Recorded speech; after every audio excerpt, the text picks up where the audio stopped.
네, 경영 전략과 관련된 유익하고 재미있는 얘기들을 좀 전달하고자 하는 취지에서 본 콘텐츠를 구성을 해서 기획을 해봤습니다. 그래서 이름을 실전 경영 전략 에피소드라고 설정을 했고요. 그 첫 번째 얘기로서는 우리나라 전자산업이 어떻게 시장을 제패하게 됐는지 그에 관련된 얘기들을 갖다가 좀 구성해서 들려드릴까 합니다. 그리고 그 중에서도 첫 번째 오늘 얘기는 우리나라 전자산업은 어떻게 살아남게 되었나 하는 주제로 설정을 했는데요. 자, 어떤 내용인지 구체적으로 전개를 해보도록 하겠습니다. 자, 우리나라 전자산업은 어떻게 살아남게 되었나.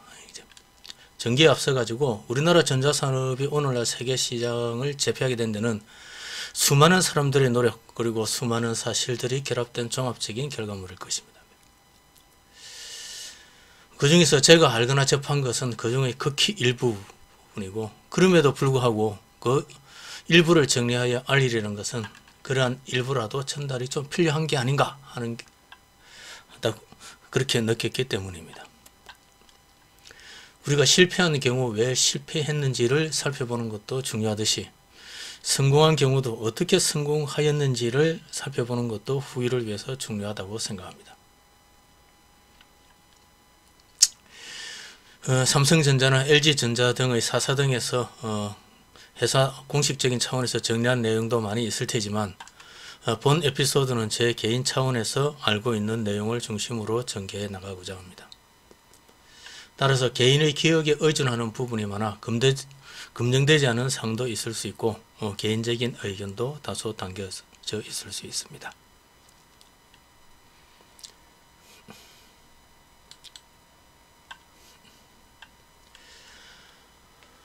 우리나라 전자산업은 어떻게 살아남게 되었는가?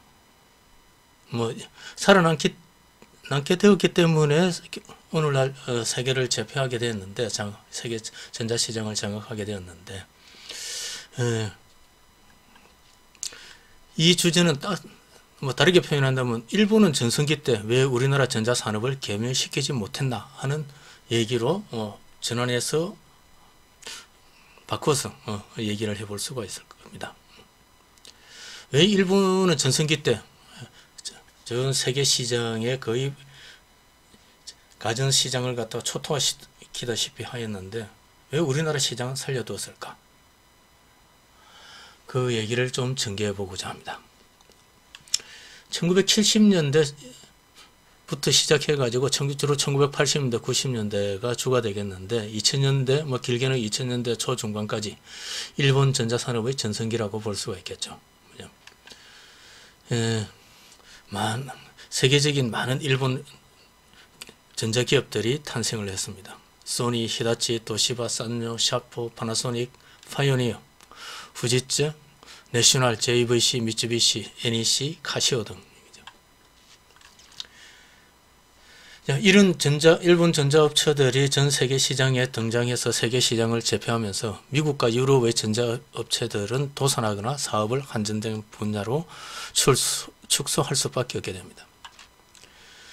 예를 들어 본다면 1960년대 미국의 TV를 제조하는 업체는 약 26개사나 있었다고 그래요.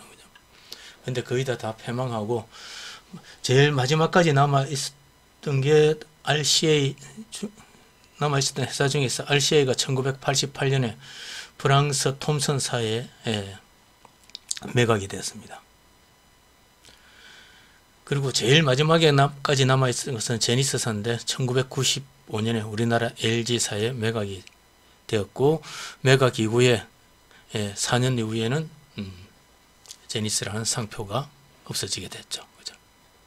사업이 완전히 중단되게 되었습니다. 유럽도 마찬가지였습니다.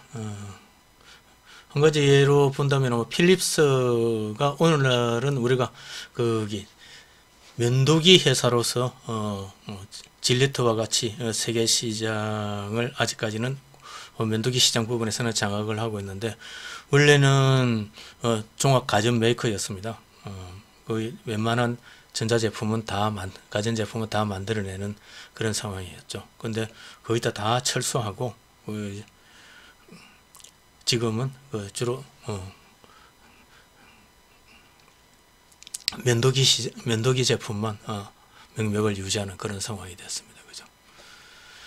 유럽 업체 중에서 가전업체 중에서 지금 현재 남아 있는 것 중에서는 일렉트로룩스 정도가 주로 백색 가전을 중심으로 해가지고 나름대로 아직까지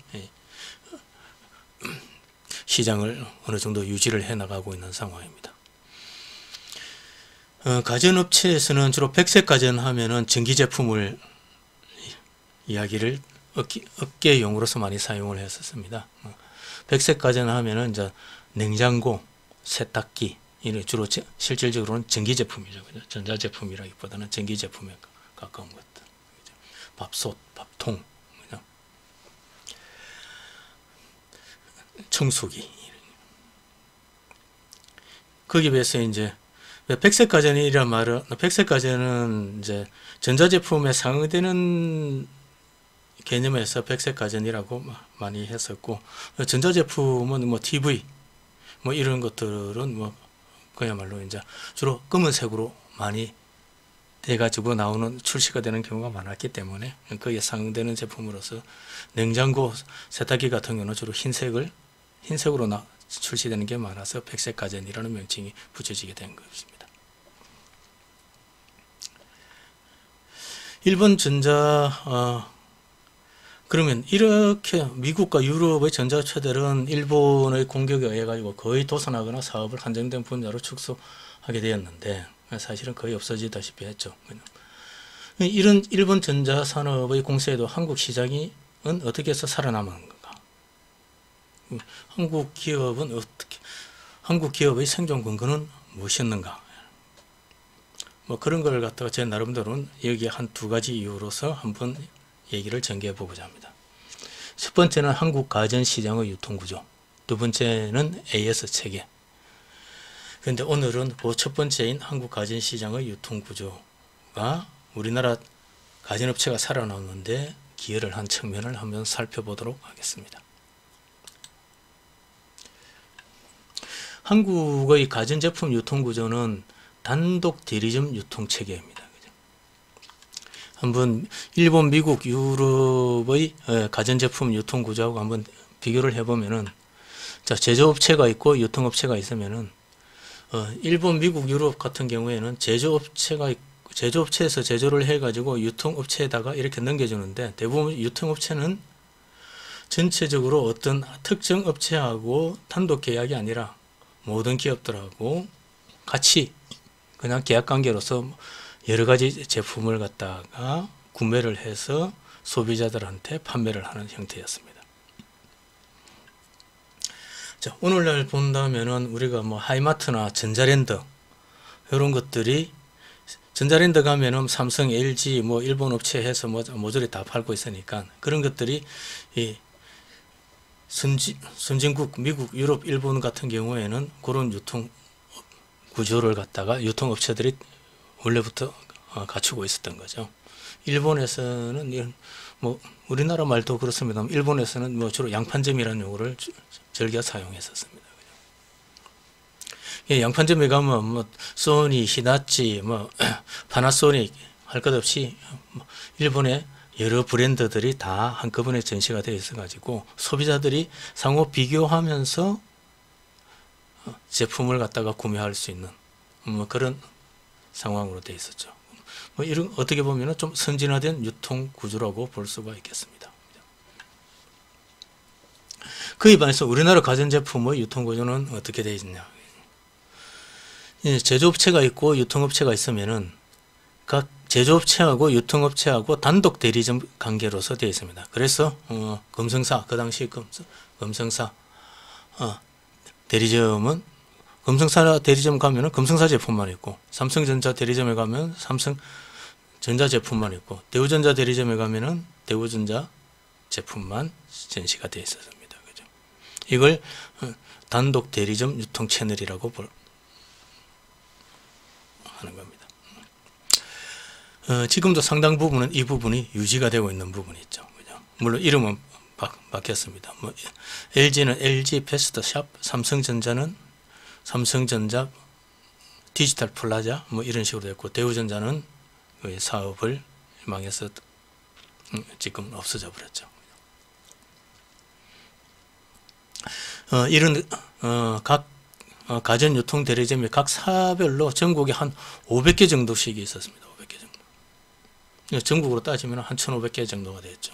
정보통신 유통점까지 포함한다면은 대략 뭐 한 각 사별로 600개 정도는 아마 가지고 있었을 겁니다. 그 이후에 이런 유통 채널에서 다소 변화가 생긴 것은 1980년도 말에 조금 변화가 발생이 되기 시작했습니다. 그렇지만 일본이 우리나라를 집중적으로 공격하던 그 시절에는 전자랜드나 하이마트가 일부 생기긴 했지만 전체 유통 채널에서 차지하는 비중은 극히 일부분이었습니다. 지금은 이 부분도 상당히 롯데 하이마트나 전자랜드의 그 점포 개수가 많이 늘어났습니다만은 그 당시만 하더라도 개수가 주로 뭐 대도시에 일부 편중돼 가지고 존재하고 있는 그런 상황이었죠. 뭐 이런 단독 대리점 유통이 전체에서 차지하는 비중이 거의 절대적인 그런 상황이었습니다. 그죠? 이렇기 때문에 사실은 일본 제품이 우리나라에서 유통이 되려 그러면은 단독 대리점 채널을 갖다가 독자적으로 만들 수밖에 없는 그런 상황이었죠. 그죠? 유통 채널이 복수 유통 채널이 없었기 때문에 그죠? 아직 이 부분은 극히 미미했습니다. 일부 뭐 점포가 대도시에 몇 군데 있긴 하지만 전체적으로는 요런 단독 대리점 체계가 전체 시장을 장악하고 있는 상황이었습니다.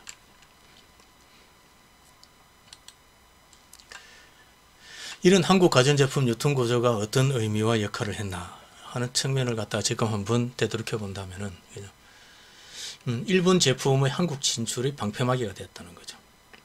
마치 우리나라에서 도로가 안 돼 있으면 적군이 전쟁이나 이런 상황에서 보면은 다른 나라가 쳐들어왔을 때 다른 나라가 진격하기에는 굉장히 힘든 애를 먹는 그런 상황이 되겠죠. 그죠? 그와 유사하게 우리 단독 대리점 체계로 되어 있기 때문에 일본 제품이 한국 진출을 하는데 방패막이 역할을 했다는 거죠. 그래서 일본 기업 입장에서는 한국 시장을 위해 유통 채널을 직접 구축할 것인가 하는 측면에서 고민이 됐을 거다. 그죠? 제가 일본 기업에 있지 않았기 때문에 이런 고민을 했는지 안 했는지는 알 수가 없었습니다.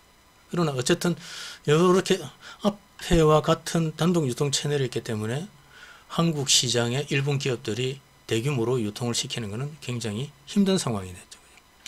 정말 본격적으로 유통을 시킬 것 같으면은 소니 대리점 이런 걸 갖다가 수백 개씩 만들어 가지고 유통 채널을 형성을 해야 되는 그런 상황이 됐던 거죠. 근데 전 세계 시장에서 한국 시장이 차지하는 비중은 그렇게 크지 않았기 때문에 굳이 그렇게까지 할 필요성을 느끼지는 못하지 않았을까 이렇게 생각을 합니다. 그렇게 생각이 드는데 후일 한국전자업체가 일본 전자업체를 제압하게 되는 상황을 미리 알았더라면 적극적으로 보다 우리나라 시장을 전부 장악하기 위해서 노력하지도 않았을까 하는 생각도 좀 드는 부분입니다. 그죠? 물론 이건 결과론적으로 그렇게 되어버렸으니까 그렇긴 하지만 만약 이런 가능성을 갖다 미리 알았더라면 어떻게 해서라도 우리나라 시장을 장악해 버렸을 거고, 그렇게 되면 우리나라 삼성전자나 LG전자가 매우 어려운 상황에서 사업 자체를 갖다가 거의 유럽이나 미국에 있는 가전업체처럼 문을 닫게 되는 상황이 되었을지도 모르죠. 근데 다행히 이때 살아났기 때문에 1990년도 말부터 시작해서 2000년대 대반격이 가능했던 겁니다. 그래서 오늘날 일본을 제치고 가전제품이 우리나라 가전제품 삼성전자, LG전자가 전 세계 시장을 장악하는 제패하는 상황이 됐죠. 참 어떻게 보면 참 아이러니컬한 부분이 측면이 있습니다. 어떻게 보면 앞부분에서 앞에 나와 있는 것 같이 이런 식으로 유통은 유통 전문업체가 있고 제조는 제조업 전문업체가 있어가지고 거래가 이루어지는 이런 방식이 좀 더 근대화된 유통 채널이라고 볼 수가 있는데, 뭐 유통 현대화가 이루어지지 않은 그런 어떤 단독 유통 채널을 가지고 있었던 게 한국전자산업의 붕괴를 막는 그런 어떤 아이러니가 발생하지 않았느냐 하는 측면도 있습니다. 그죠? 국가적인 차원에서는 뭐 유통 현대화라 그러는데, 그게 유통산업을 바라봤을 때는 그게 필요한 요소고, 소비자들 입장에서는 그게 선택지를 넓히고 그러는 상황인지는 모르겠지만, 때로는 그게 자국 산업을 갖다가 미처 성숙하지 않은 자국 산업을 갖다가 보호하는 방패막이 역할을 할 수도 있다. 이런 측면이 있다는 겁니다. 그죠? 사실 이때 삼성전자 입장에서는 일본 제품이 우리나라 시장을 진출해 가지고 우리나라 시장을 공략해서 우리나라 시장을 장악해 나가지 않을까 하는 우려를 굉장히 많이 했었더랬습니다. 그래서 삼성전자가 우리나라 국내 시장의 유통이 어떻게 일본의 진출에 의해서 영향을 받아서 바뀌어갈 건지, 그런 데 관련돼 가지고 삼성경제연구소에 연구 용역을 한 3번 정도나 맡겼었습니다. 거의 또 비슷한 주제의 한 2년, 3년 뭐 이런 간격을 두고 일본의 공격이 굉장히 치열했을 때 우리는 일본의 공격에 우리나라 유통구조가 어떻게 영향을 받을 것이고, 그에 따라서 삼성전자는 유통에 관련된 전략을 어떻게 가져갈 건지 뭐 그런 부분을 의뢰하지 않았나 싶은데, 저는 그 과제를 의뢰했다는 사실만 그때 삼성경제연구소에 몸담고 있을 때 의뢰가 있었다는 사실만 옆에서 들었었고, 직접 그 과제에 참여하지는 않았었더랬습니다. 그래서 실제 구체적인 연구 내용을 알지는 못했습니다만은 3번 정도 연구 과제가 있었다는 사실은 들은 바가 있습니다. 이 삼성전자 입장에서는 얼마나 많은 고민을 했을까 하는 측면이 되겠죠. 자, 이렇게 해서 어쨌든 우리나라 전자산업은 일본이 그렇게 전성기 때 미국과 유럽의 전자산업이 패망하는 그 시기에 우리나라 전자산업은 완전히 괴멸되지는 않고 자국 시장을 중심으로 그래도 명맥을 유지해 나가는, 특히 우리나라 자국 시장은 거의 우리가 계속 장악해 나가는 그런 상황이 됐습니다. 자, 오늘 한국 가전시장의 우리나라 전자산업은 어떻게 살아남게 되었는가 하는 에피소드를 가지고 첫 번째 주제로서 한국 가전시장의 유통구조가 미친 영향에 대해서 한번 살펴봤습니다. 그리고 이와 같이 이와 유사하게 애프터 서비스 체제가 일본의 진출을 저해하는